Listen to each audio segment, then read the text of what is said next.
I should also share my screen with you guys. All right.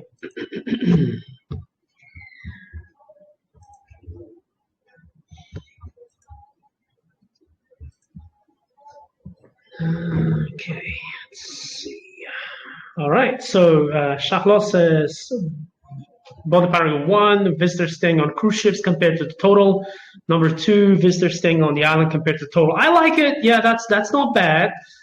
That's not the ideal grouping, as I'm going to show you, but this is better than the first suggestion.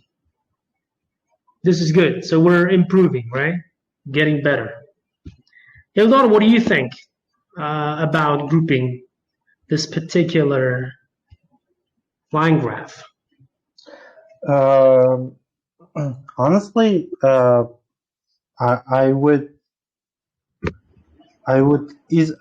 think I would write all of them separately, but I would put the total in the last paragraph.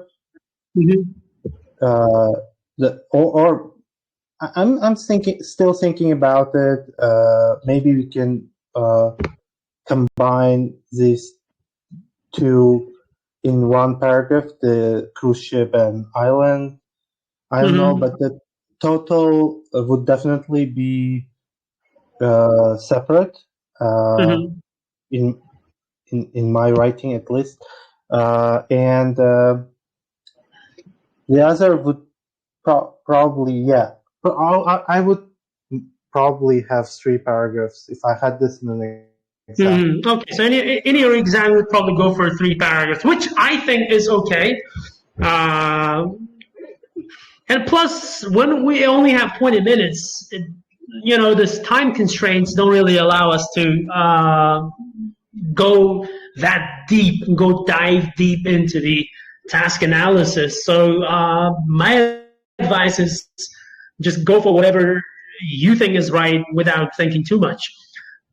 So if you feel like, all right, so you want to group this in the first suggestion, like as in the first suggestion, just talk about the total first and then combine those two stays. And in the second paragraph, that's still fine, I think. I'm not really, I'm being picky because I think probably I want to be more educational. I want to, teach you how to deal with these graphs. But in the exam, everything just comes down to time pressure, and you just need to make sure you just get it over with and then move on to task 2, right? So from the exam and practical point of view, whatever you guys are suggesting is fine. But from the, preparation and being informative kind of point of view, then we need to kind of think deeper about this line graph. But I think before I talk about this line graph, I want to talk about the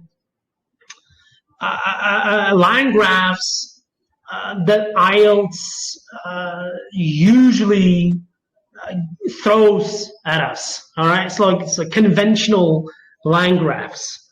This one that I showed you from Cambridge 15 is more modern, so to speak. It's like this is the recent phenomenon that IELTS is going this direction with line graphs. But before that, we had the usual line graph is actually easier to handle. So I'm going to go ahead and today what I prepared was I have this line graph lesson that I want to go through with. So this is going to be more like a lesson, approach. And in the 7 p.m. group, if we have, we're going to have a 7 p.m. lesson as well. And then that group, we're going to have more practical approach. So I'm going to do the lesson for this one, 4 p.m. And then we're going to try to tackle this new type of line graph based on the lesson at 7 p.m.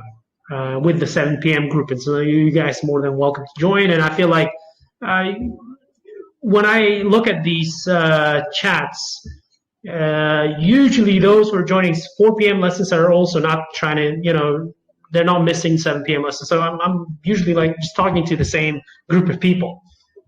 So plus, even if like someone misses this lesson, it's okay. They can actually watch the revision, like the recorded lesson, and then they can try this new type of line graph. So again, I'm going to go ahead and give you this lesson. So this is more like a slideshow lesson.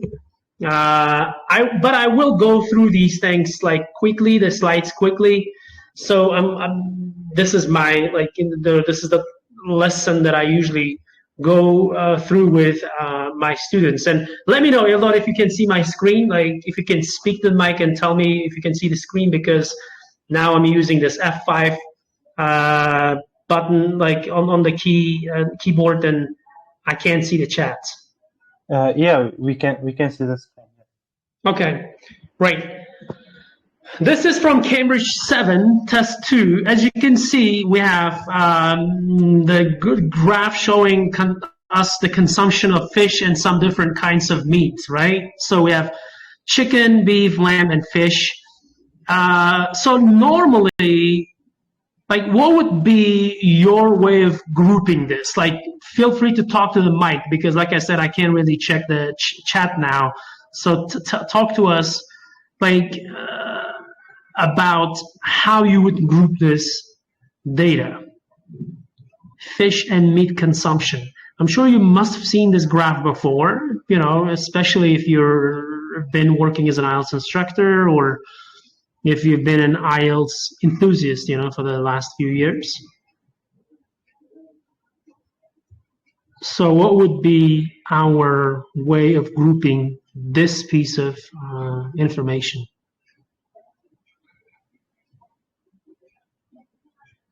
All right, so Eldar, if no one speaks, I'm going to have to ask you to talk to me, because I don't want to feel like I'm like the movie Castaway, you know, I'm not talking to my volleyball. So talk to me. So, amazing volleyball in that scenario.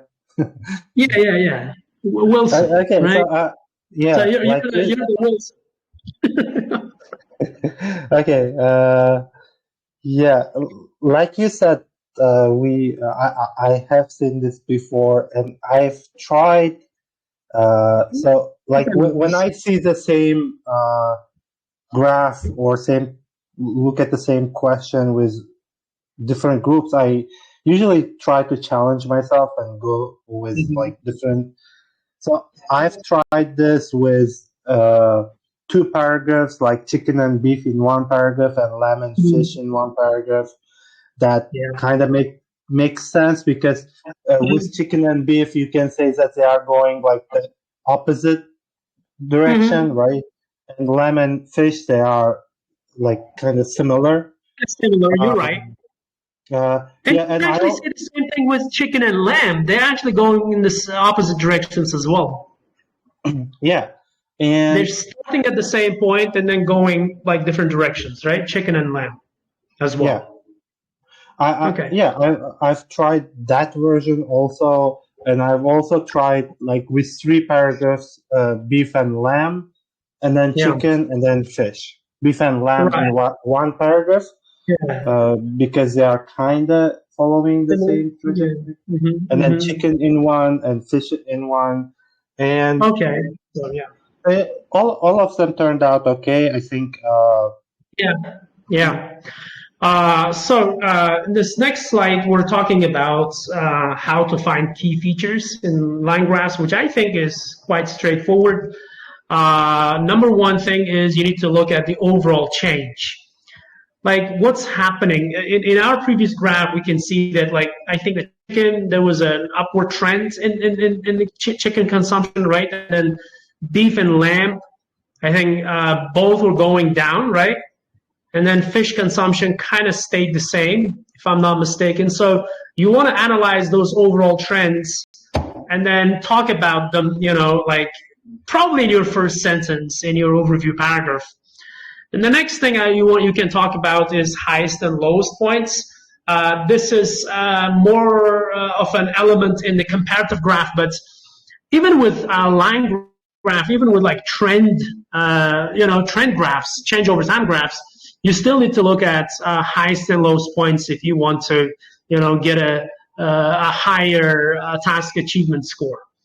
And the next two will probably be less common, not maybe always appearing on all charts, but sometimes you want to look at the period with the highest degree of change, right? Sometimes you have like more than 2 or 3 periods, and you want to mention the period that comes with the highest degree or highest level of change. Sometimes you might want to look at the items with the same pattern. Sometimes like all, kind of fluctuating, maybe 2 kind of sharing the same pattern and 2 maybe sharing the opposite pattern, right, for that matter. And the last but not least, I think this is also important, the gap between the items. If I will just go back a little, and if you can see like this original graph that we have, the gap was maybe slightly smaller than the gap in 2004. So the gap at the beginning is slightly smaller. So there isn't much change as far as the gap is concerned. So if this is the case, you can forget about this last key feature. But usually sometimes they're worth mentioning. Like there's a very small gap at the beginning and then it kind of widens toward the end. So if that's the case, then you might want to talk about that. Now, the next step, like I said, is the grouping, or in other words, is organization. Sometimes, the best thing with line graphs is that you can group items that have the same trends. Those that increase in one paragraph, for example, those that decrease in the other paragraph, right? So this is the most common way. But sometimes we only have one trend in the graph. Everything is either increasing or either decreasing. If that's the case, or we have like 1 versus 3, then you might want to reconsider, right? So then you might want to group items that have the opposite trends, highest versus lowest, that start at the same point but then have a different pattern. So that's the case. For example, if we look at our graph, I don't want to go back to the graph again, but I think I remember it was chicken and the lamb. They starting at the same point, but actually they were going opposite trends, opposite directions. So now next step is writing our report, right? So we're going to start with the, so forget about the introduction and the overview part. This is about like describing the details. So we've talked so many times about like how to write the introduction, how to write the overview, even like in our lessons, previous lessons. But right now I want to talk about line graphs, and I want to give you something, that most IELTS instructors have overlooked maybe.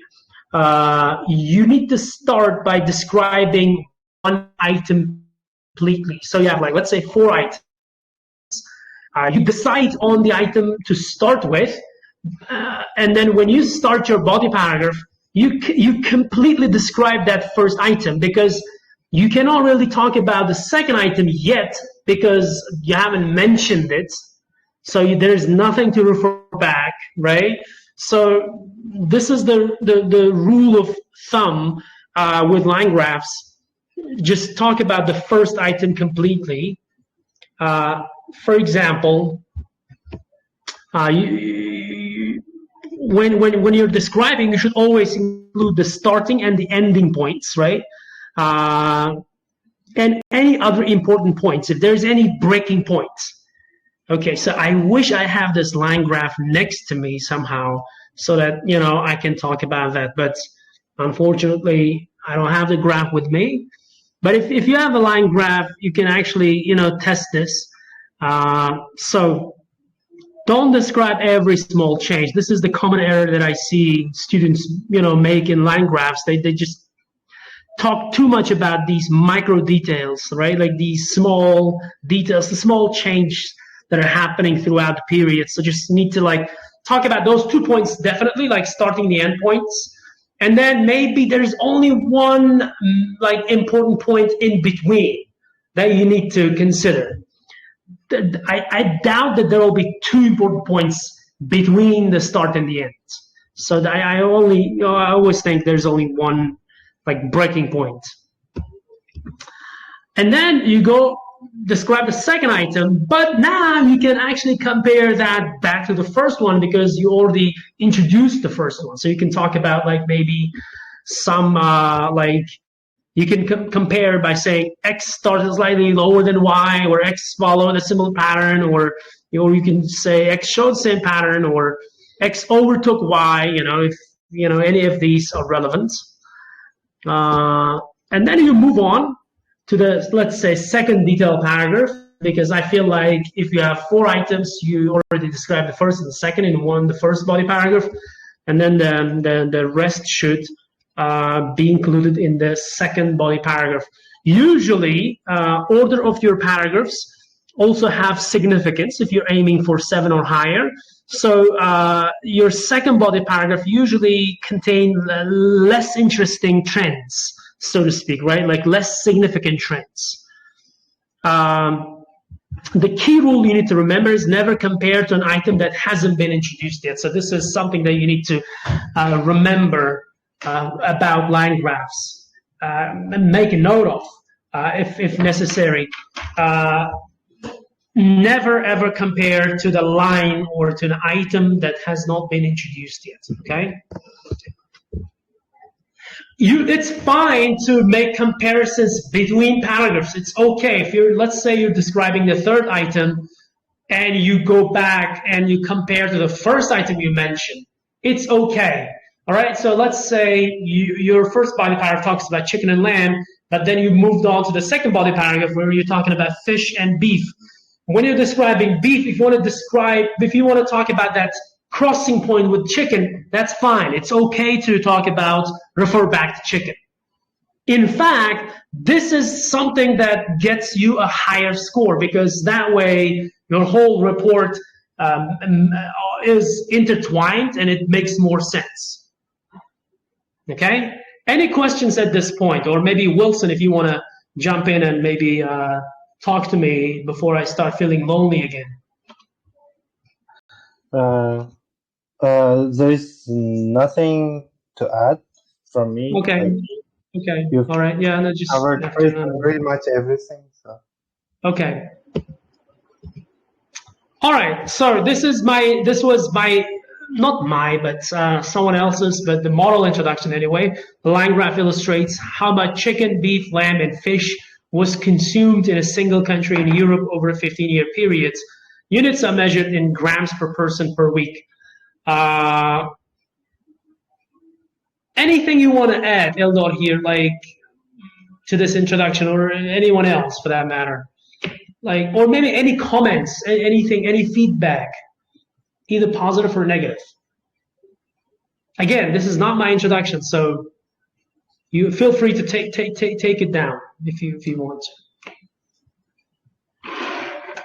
to. To me, it looks okay. What do you think about the second sentence? Units are measured in grams per person per week. Yeah, I was just going to mention that. I don't really think that is necessary, but it doesn't. I guess it doesn't reduce your score, and plus, in this kinds of situations where it might even be called for in this kind of situation where the unit of measure is not something that everybody knows. Yeah. It's not like you cannot really repeat grams per person per week in your every line, right? So it's better to avoid that, and if you can just use this sentence at the beginning with these unusually long units of measurements. Then you can just use the numbers without those grams per person per week, right? Yeah. So from that perspective, I think that was a good, very useful piece of information. but you don't want to use it with like usual units, right? Kilos or dollars, right? You don't want to use them, or percentages, let's say, very common. It doesn't make sense if you say like units are measured in percentages. Like it's okay because you can use the percentage signs. Like it's not a big deal. All right, so that's the introduction here. Overall, it can be clearly seen that the consumption of all types of meat and fish decreased, with the exception of chicken. So in my first sentence reflects the first key feature, if you remember, overall change. Overall change, I can see that all types of meat and fish decreased consumption, except for chicken, right?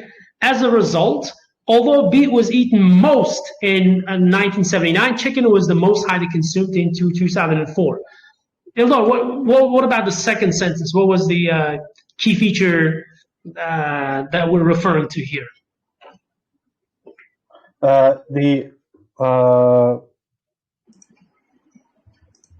Highest and lowest, right? Yeah, highest and lowest. Basically, like the highest.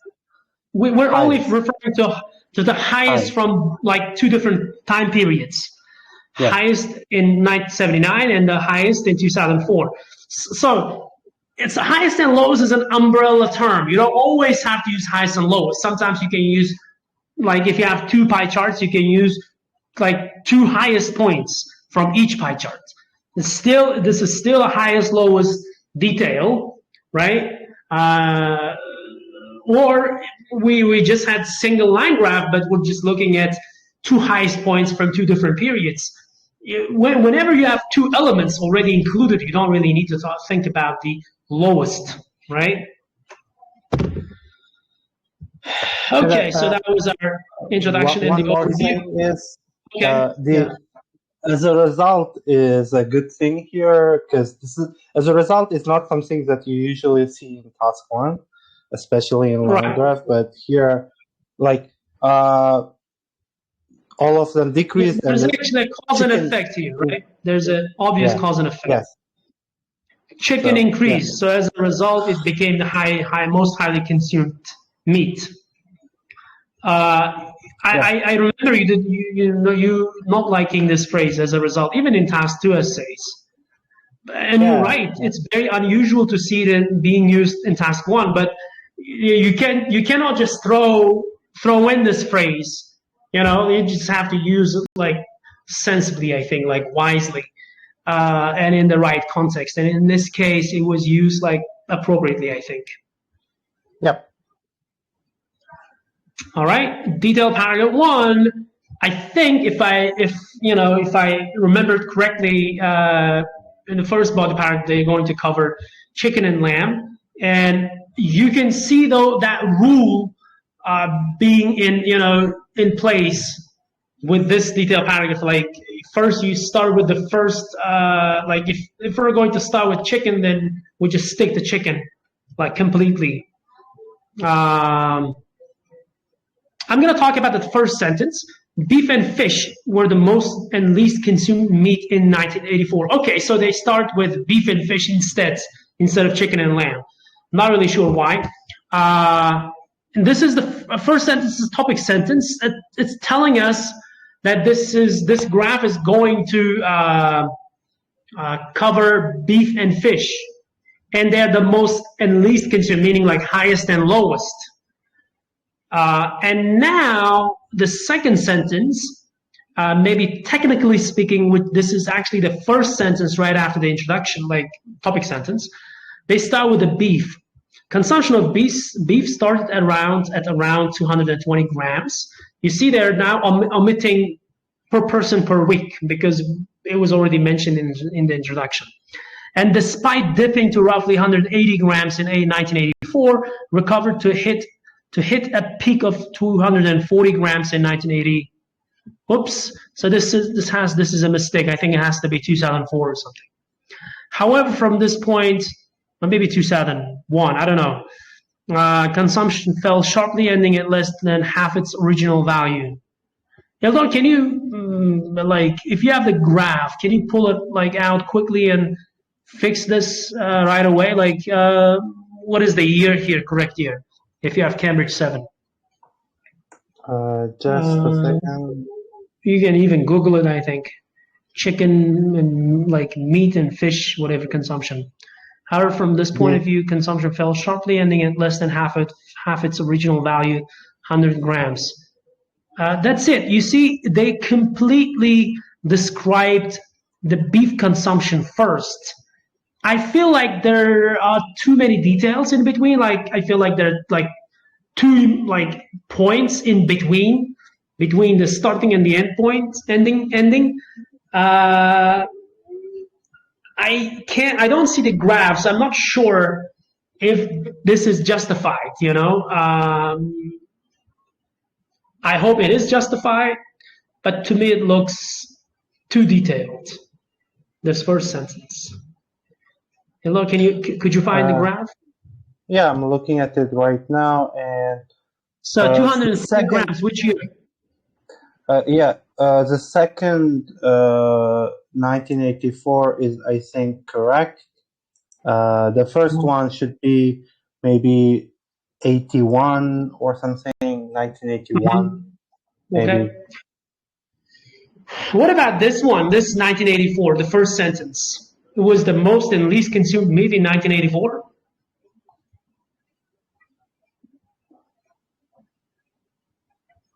Do they mean like 1984? Is that supposed to be the first? I think it's supposed to be 1979, right? Beef and fish was most and least. So it's the beginning of the period. Which year is the beginning of the period? Yeah. 1979? Yeah. So this one has to be 1979. This one has to be 1981, I think. And then it's like this sequence makes sense, right? 79, yes. 81, 84, and then at the end of the period, which is 2004, this 100 grams. So I'm sorry about the figures. The small answer was actually written by an examiner, active IELTS writing examiner, but they just messed up the years. The grams of fish consumed also from just 50 grams to just under, like from just to just under. Like there's much change in consumption, right? Making it the least consumed meat throughout the period.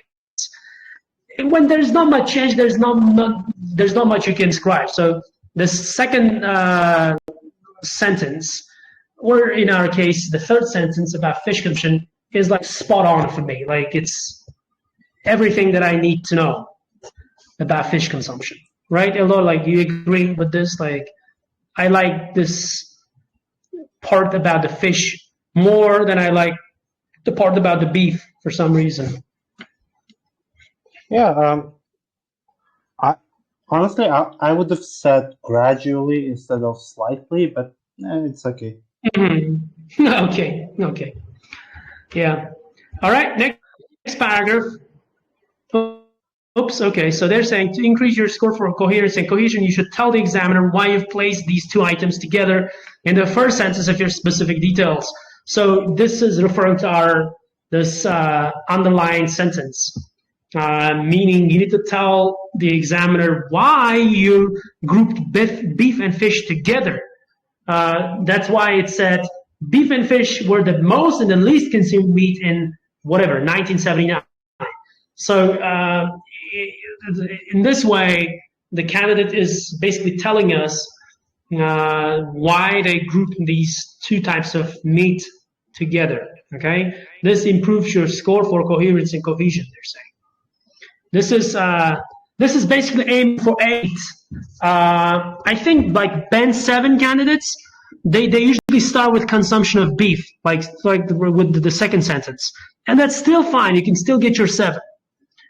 But with if you want to get a better score, if you're aiming for an 8 or at least even 7.5, you need to think about the topic sentence as well. So wouldn't you agree, Eldar? Like, do you think that's something that we do in exams? Like, when we get our 7.5 in writing? Like, is that what you also did? Yeah, Including the topic sentence? honestly, when I'm combining two lines or whatever, I can't imagine writing it without a topic sentence. Like, Mhm. it doesn't make sense to me, honestly. Right, right. It's like just like discussion essays. You have two arguments in one paragraph, so you need to say something about both, right? In the Yep. first sentence. Yep. All right. So second body paragraph, we're talking about chicken and lamb. So we only have, like, if you have nothing to say, at least start with S4. Like S for lamb and chicken. So like, despite starting with roughly the same level of consumption, which is about 150 grams, they saw opposite trends. So this is still a good topic sentence.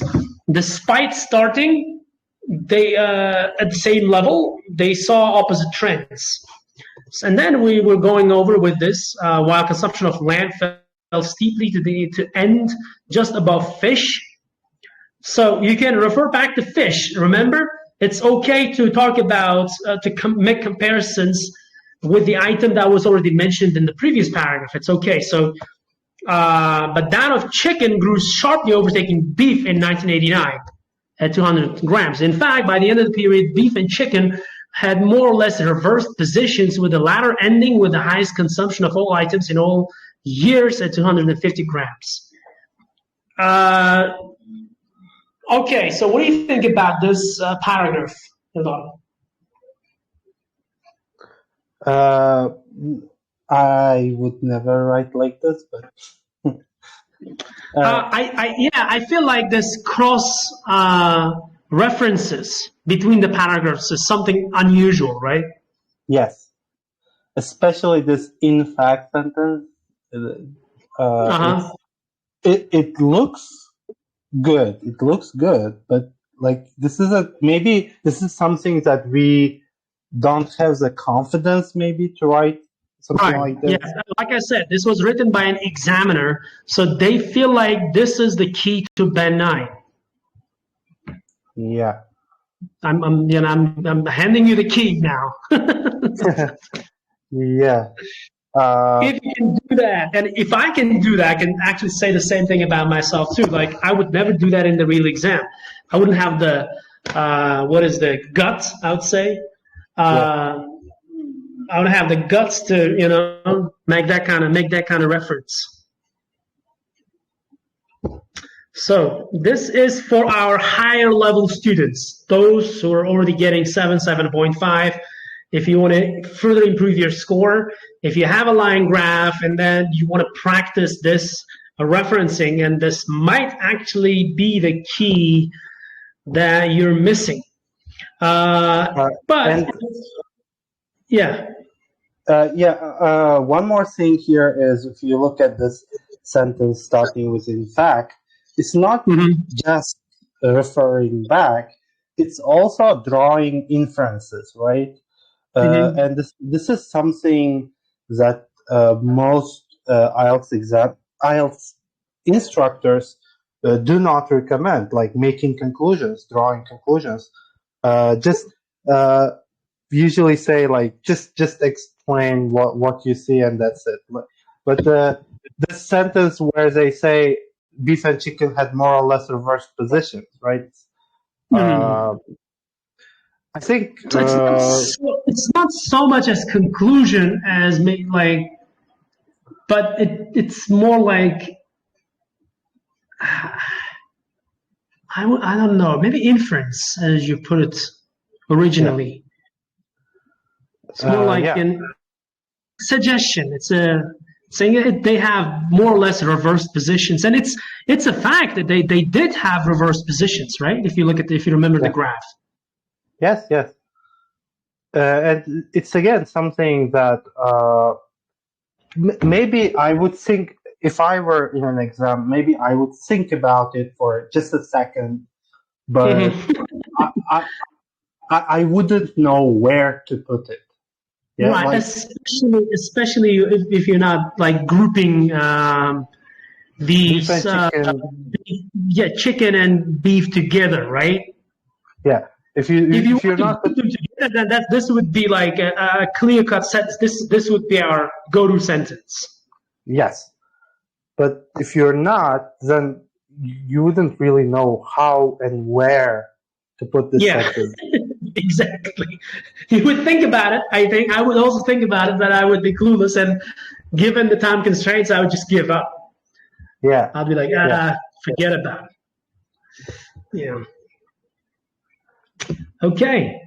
Detail paragraph 2, despite being shorter, would contain interesting trends and more comparisons. So I wouldn't say not like, I think it's kind of contradictory to what we just said like earlier. I think like maybe less interesting trends, but I'm not sure. But definitely more comparisons, because you can now refer back to the previous paragraph as well. Again, if you're aiming for a higher score. If not, if you're just aiming for 7, then maybe this is not the right or the most appropriate advice for you, because you can actually confuse yourself easily. All right, now coming to our Cambridge 15 line graph. So this was the line graph that we saw like conventionally, like traditionally by Cambridge, but somehow now they're complicating the line graphs for some reason. And if you look at this line graph from Cambridge 15 that I already sent you, you can actually look at the group as well, the chat group that we already sent this line graph to. You can see that we have the total number. So basically, the graph shows the number of tourists visiting a particular Caribbean islands between 2010 and 2017. So we have the visitors staying on the cruise ships, and then visitors staying on the islands, and also the total number of visitors, right? So right off the bat, for an overview, you would definitely include the overall change, which is total number of stays increasing, right? So you talk about that in the overview, definitely. But you need one more detail, and that detail might be key to your grouping. So I'm going to give you maybe one more chance to look at this graph and find me that detail that's missing, that was missing earlier when you were trying out your grouping. If you want to go ahead and jump on the mic, go ahead. If not, then we'll just let Eldor give us his analysis.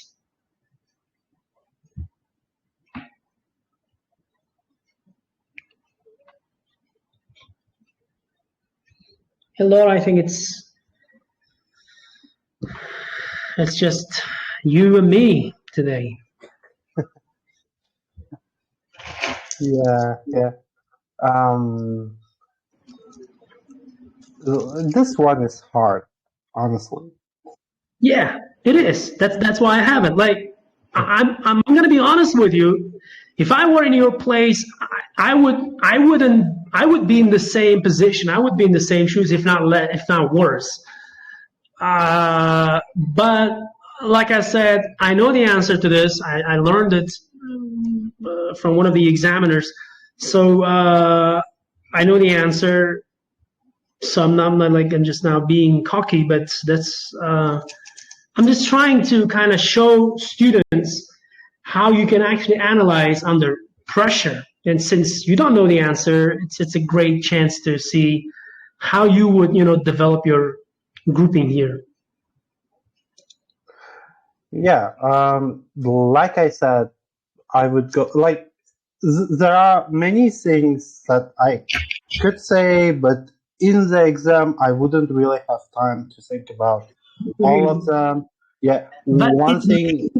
Listen, Eldor, it may be the best time to listen to this economist guy inside you for this graph. Yeah. Well, one thing that you can notice is this visitor staying on a cruise ship that was lower in the beginning, but higher like exam. That's one thing that you can notice. And another thing is that if you look at the trajectory of the pattern of the line, it is kind of what's the word, like a mirror, right? Yeah, it mirrors each other. Okay, Yeah. let me ask you this question, which might be of help. When grouping, we either go with categories, like visitors staying on cruise ships or visitors staying on the island, right? So this is one way. This is, I think, more dominant way of grouping when it comes to line graphs. What is another way of grouping? Like, the first one is about categories. What is the second one? What can you kind of cling onto in the second approach?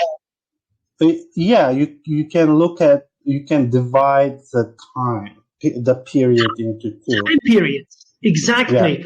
The second way is about dividing according to time period. So if you were to divide this into different time periods, what would be that 1 year that would draw the line?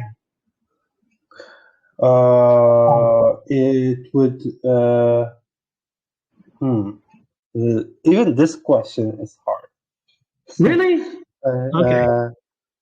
Yeah, it would either be maybe 2013 or 2015, maybe. Okay, let's go with your first option, 2013. What makes you think is 2013 might be the key year here? Because like I said in the beginning, they were like kind of mirrored, but they are kind of mirrored up until 2013. But after that, they kind of follow the kind of very, very different trajectory. So that's what I was thinking.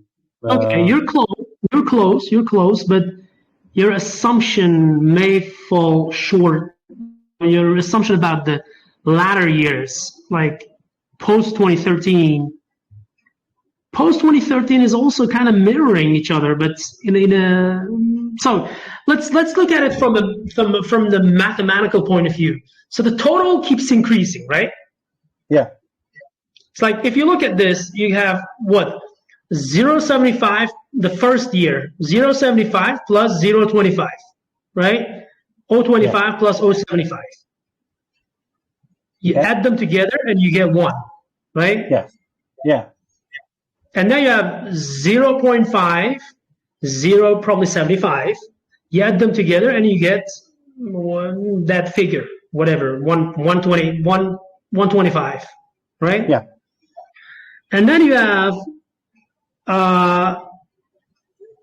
again, 0.25 plus 1.25. And then you get 1.5.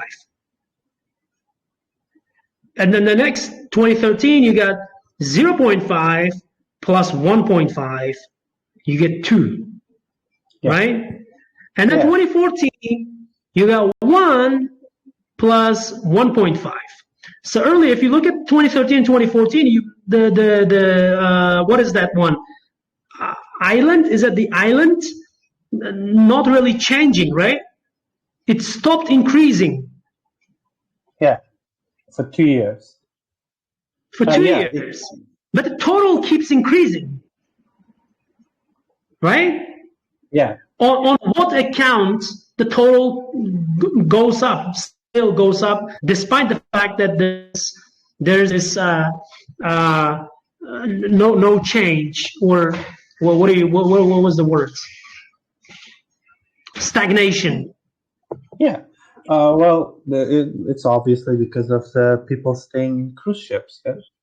Exactly. So the key here is between 2010 and 2013, the total increases because of the visitors staying on the islands. After 2013 and till the remaining period, till the whatever, by the end of the period, total keeps increasing, but now is because of those stays on cruise ships.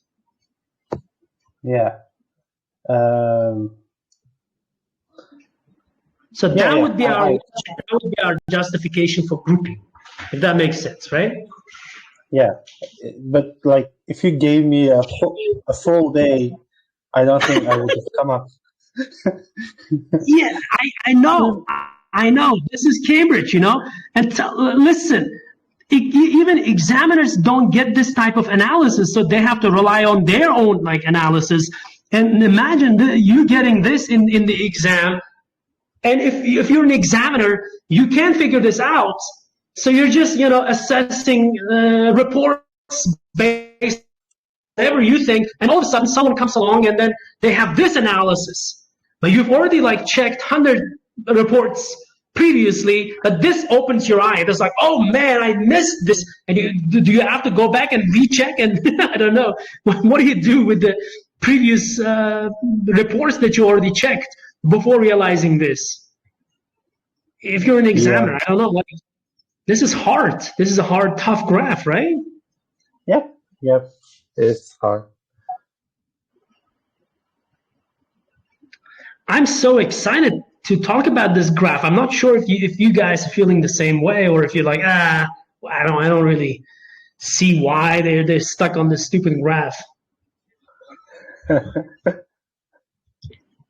I'm excited. This is an eye-opening, kind of graph for me with line graphs. Anyway, cool. So this is a typical overview for Ben 6.5 or 7 based on this Cambridge 15 graph. Let's say you would probably say something like, overall, it can clearly be seen that the number of visitors to both types of accommodation grew over the periods, although those staying on cruise ships grew more than those staying on the island. As a result, the total number of visitors also grew. So that's perfectly fine. That's perfectly fine for this line graph, right? So I think this is something that you would write for your own line graph as well. So one common way to organize can be comparing the visitors staying on the island to those staying on the cruise ships in paragraph 1 before describing the total numbers in paragraph 2. This is something that was mentioned, I think, the first time someone talked about their grouping, right? However, it doesn't feel right because then talking about the total separately wouldn't really make sense. Because it is the total of those two lines, it's like talking about in a separate paragraph, it's just too simplistic, right? So a better way of grouping would be, as we discussed, drawing a line on 2013. As you can see, the orange lights, first orange belongs to those staying on the island. Those staying on the island is increasing, thus, or hence, the total number is increasing. But after the year 2013, it stopped increasing. In fact, it kind of decreased as well. But right after 2013, it was the cruise ships that people started visiting or staying more that accounted for further increase in the total number. This kind of reflects, this is something that IELTS wanted us to see with this line graph. Again, this is not some sort of a complex or complicated graph that I pulled out of hat or pulled out of nowhere. This is from Cambridge 15, and it was a really tough one.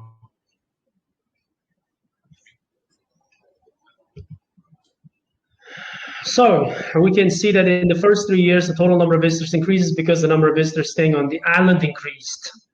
Whereas in the final 4 years, the total number of visitors increases because the number staying on cruise ships increased. Right? I already mentioned that many times. So I hope this is already clear. This is our introduction and the overview. The line graph shows how many tourists went to one Caribbean island over a 7-year period and whether they stayed on the island or on a cruise ship. Overall, it can be clearly seen that while the total number of visitors rose steadily throughout the period, this increase was due to a growth in tourists staying on the island in the first 3 years and a growth in those staying on cruise ships in the last 4. Okay? So what do you think about this overview now, comparing to our original overview that was supposed to get like 6.5 or 7?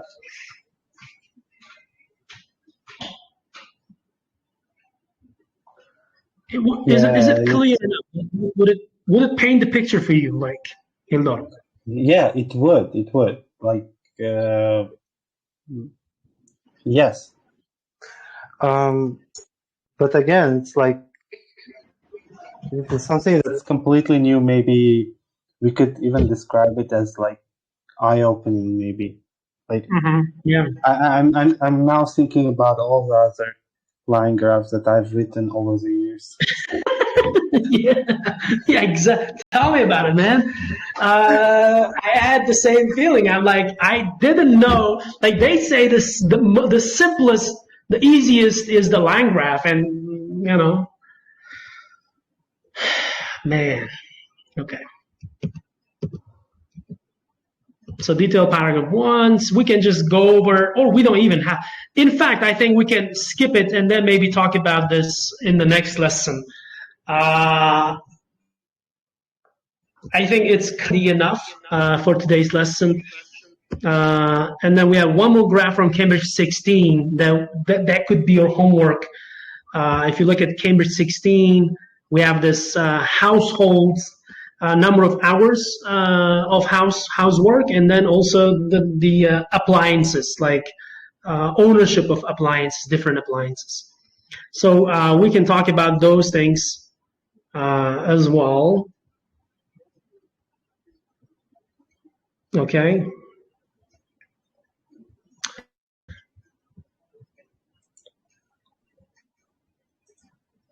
Jaolon says, what is the purpose of including the total numbers? Well, the purpose was because if the total was not given, then you wouldn't really talk about that you would never group it the way we just saw. So you would just group these two different types of accommodation separately in separate paragraphs. There wouldn't be any need for thinking about this 2013. So right, because there's total numbers, then you have to think differently. Any questions? I think we can finish this lesson here. I think it was a useful lesson for everyone, including myself. This is the kind of lesson that I normally teach, in my face-to-face lessons, so that you have this opportunity, hopefully, to see how I normally teach, with using slideshows.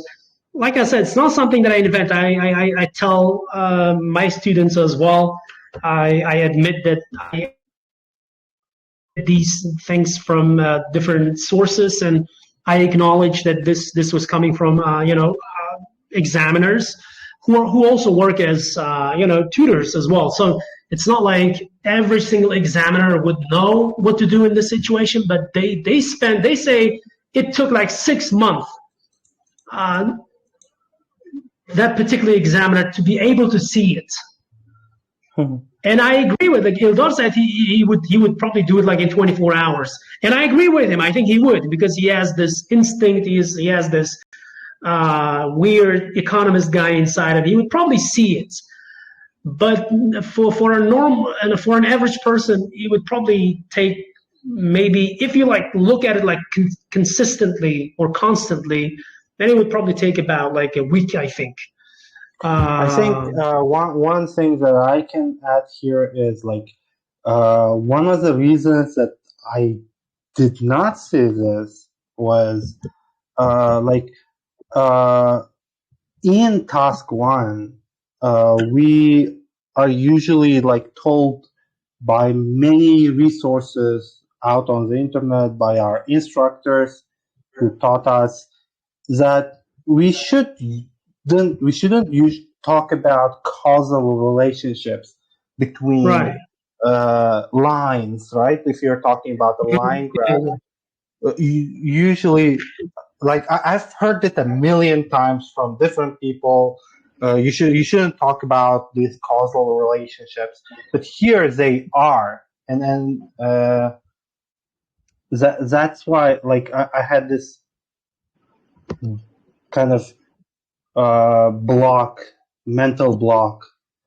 Yeah, That I was stopping completely me. agree. I completely agree. Like, this is something new.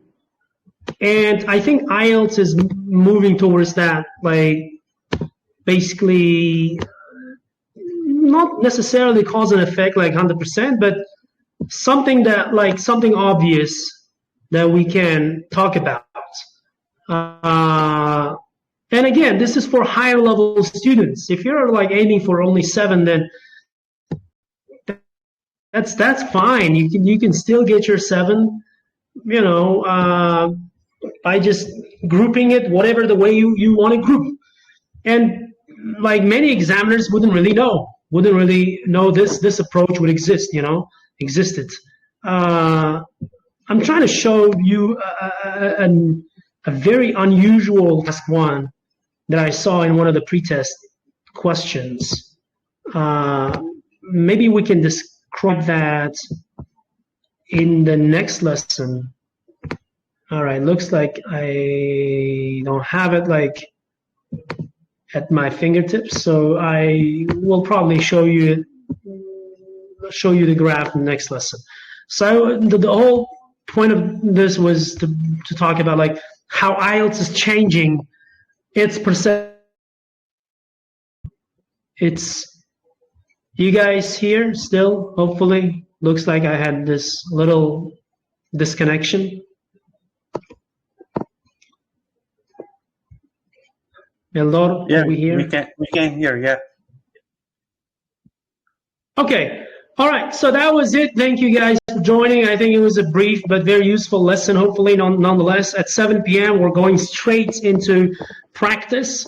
Probably we're going to look at a new task, not Cambridge 15 per se. We're going to look at, I don't have the PDF. I have the slideshow, but this is something that I use in my class.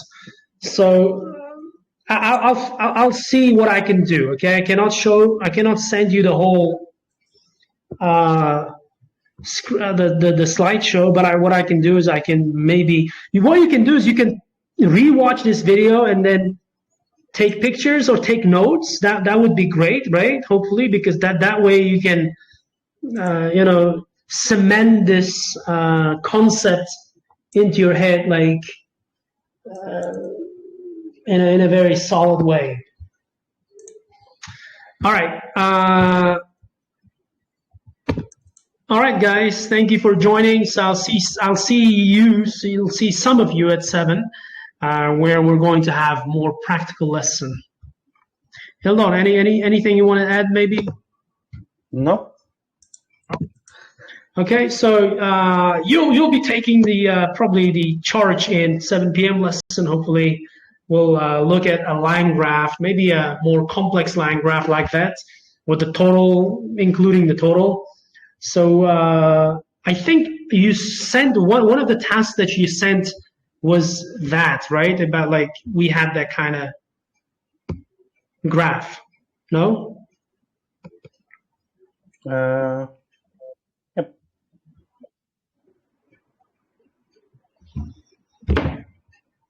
We can even pick the graph. So some students might,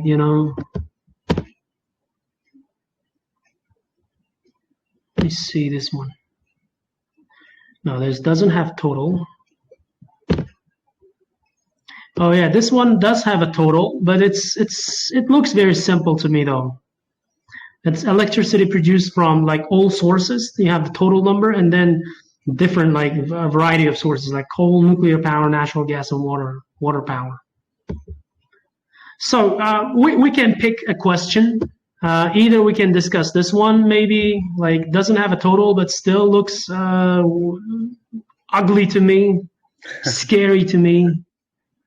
One thing you can talk about is the gap, how gap is like, right?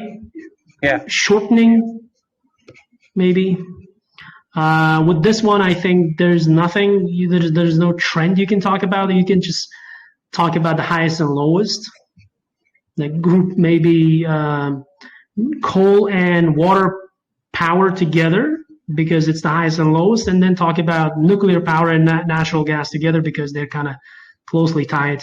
And then it just refer back to the total numbers along the way.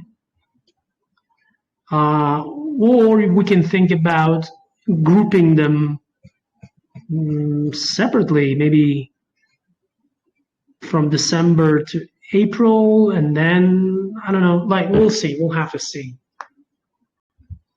So I'm going to pick a graph. So, Ildar, maybe you want to pick a graph, whichever reflects what we've just learned, and then we can try that. Okay? All right. Okay. All right. Thank you guys for joining us, and I'm going to finish this lesson. I'll stop recording.